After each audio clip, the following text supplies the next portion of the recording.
আসসালামু আলাইকুম। শুরু করছি চ্যানেল আই কৃষি সংবাদ। সাথে আছি আমি আনিকা জাহিন। এখনকার এই সংবাদ আয়োজন একই সঙ্গে চ্যানেল আর ইউটিউব চ্যানেল এবং চ্যানেল আর ওটিটি প্ল্যাটফর্ম আই স্ক্রিনে লাইভ স্ট্রিম হচ্ছে। হাওরের জলরাশি আর উঁচু জমি যেখানে একসময় চোখে পড়ত শুধু পানি আর পতিত জমির নিস্তব্ধতা, আজ সেখানে তৈরি হয়েছে সবুজের সমারোহ। মাচার নিচে ঝুলছে আগাম জাতের হাইব্রিড ডায়না লাউ। অধিক ফলনে পতিত জমিগুলো হয়ে উঠেছে স্বপ্ন বোনার মাঠ। সুনামগঞ্জ থেকে জাহাঙ্গীর আলমের তথ্য ও ভিডিও চিত্রে আল মুকসিদের রিপোর্ট। সুনামগঞ্জের শান্তিগঞ্জ উপজেলায় পতিত জমিতে এবার আগাম জাতের ডায়না লাউ চাষ হয়েছে। কৃষি বিভাগের পরামর্শে শুরু হওয়া এই চাষ এখন বেকার যুবকদের আয়ের উৎস। আমি মালিকের কাছ তো লাউ সংগ্রহ করি, আমি নিয়ে গিয়ে কিনিয়া না বাজারে বিক্রি করি। মালিকও লাভবান, আমিও বেচা লাভবান। প্রতিটি লাউ বিক্রি হচ্ছে ৮০ থেকে ১০০ টাকায়। স্বল্প খরচে বেশি ফলন হওয়ায় দ্রুত বাড়ছে এই লাউ চাষের জনপ্রিয়তা। বেকার যুবকদের জন্য তৈরি হচ্ছে স্থায়ী কর্মসংস্থান। লাউ চাষ শুরু করি আলহামদুলিল্লাহ, দেখলাম যে প্রচুর ফলন আর আশানুরূপ ফলন পাওয়ায় লাভের পরিমাণটাও ইনশাল্লাহ বেশি। বাম্পার ফলন হয়েছে। আমারও মনে ইচ্ছা হয়েছে যে আগামীতে আমিও করব। উনি যেভাবে লাউ গাছ লাগাইছে অনেক লাউ ধরছে। সবুজ মাচাগুলো শুধু আয়ের উৎস নয়, বদলে দিচ্ছে হাওরের চিরচেনা দৃশ্য।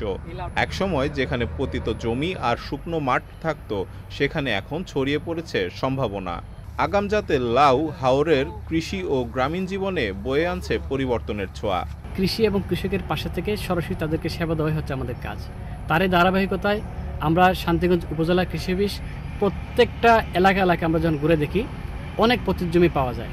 সেই পতিত জমিগুলোকে চাষাবাদে আওতায় নিয়ে আসার জন্য আমরা বিভিন্ন পরামর্শ দিয়ে থাকি।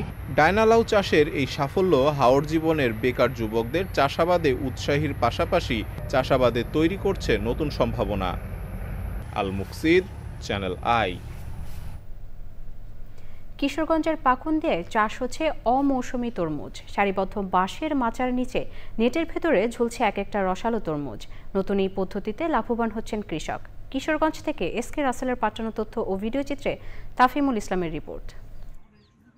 সারিবদ্ধ বাঁশের মাচায় ঝুলছে নেটে বাঁধা অমৌসুমী সবুজ তরমুজ।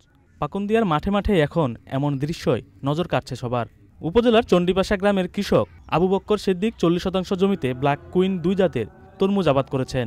খরচ হয়েছে 40,000 টাকা। এবার প্রায় 2 লাখ টাকার তরমুজ বিক্রির আশা করছেন তিনি। 70 দিন আগে রোপণ করছিলাম, এটা এখন 70 দিনে হারভেস্ট করা হচ্ছে আর কি। বাজার এবার অন্য বছরের তা বাড়তি। অন্য বছর ছিল 40 টাকা 35 টাকা বাজার, এবার 50, 55, 52 এভাবে কিনতেছি মাল।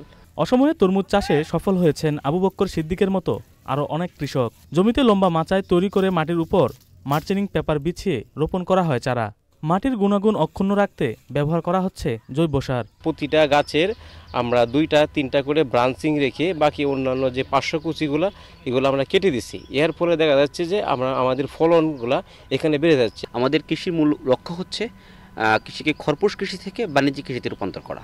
আমরা চেষ্টা করছি কৃষকদেরকে যেন মাটির স্বাস্থ্য ঠিক রেখে তারা যেন চাষাবাদ করেন। পাকুন্দিয়া উপজেলায় এবার 15 বিঘা জমিতে অসময়ে তরমুজ আবাদ হয়েছে। অন্তত 60 লাখ টাকার তরমুজ বিক্রি হবে বলে আশা করা হচ্ছে। তাফিমুল ইসলাম, চ্যানেল আই। শরীয়তপুরে বাংলাদেশ নিরাপদ খাদ্য কর্তৃপক্ষের উদ্যোগে এবং খাদ্য মন্ত্রণালয়ের সহযোগিতায় জনসচেতনতামূলক কর্মশালা হয়েছে। জেলার বিভিন্ন সরকারি বেসরকারি প্রতিষ্ঠান, ব্যবসায়ী, শিক্ষক, শিক্ষার্থী ও গণমাধ্যম কর্মীরা কর্মশালায় অংশ নেন। জেলা প্রশাসক তাহসিনা বেগমের সভাপতিত্বে প্রধান অতিথি ছিলেন বাংলাদেশ নিরাপদ খাদ্য কর্তৃপক্ষের সদস্য আ.ই.ম নাজিম উদ্দিন। বক্তারা বলেন, দেশের বিভিন্ন জেলায় এ ধরনের কর্মশালা আয়োজনে ভোক্তা ও ব্যবসায়ী উভয় পক্ষের মধ্যে নিরাপদ খাদ্য সম্পর্কিত জ্ঞান ও দায়িত্ববোধ বৃদ্ধি পাবে।